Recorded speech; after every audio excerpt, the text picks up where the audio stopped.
Gusto ko sana i-share sa inyo ang aking merienda kasi matagal na rin ako hindi kumakain ng pizza, kaya napilitan ako pumunta ng palengke para bumili ng pizza. Kahit na may init ang panahon, pumunta pa rin ako kasi gusto ko na kumain. Medyo ako sumatagal-tagal na rin at syempre bumili pa ako ng Hawaiian cheese flavor pa lang binili ko. Alam naman, isa sa mga paborito kong flavor sa mga pizza. At syempre hindi ko alain na may pasalubong pala sa akin ng kuya ko ng paborito ko yun. Hindi ko na alam kung anong pangalan, nakalimutan ko na yun.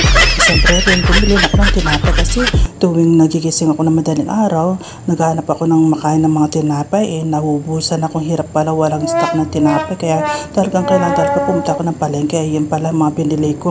Kaya yan, napilitan ako talaga pumili ng palengke para may stock ako dito sa bahay. Yan, kasi walang stock minsan, nangyari na sa akin yun. Kaya yun, ang ginawa ko, nag-noodles tuloy ako kahit na madaling araw. Ayun, syempre hindi ako nawawala ng apple. Alam naman, paborito ko yung apple.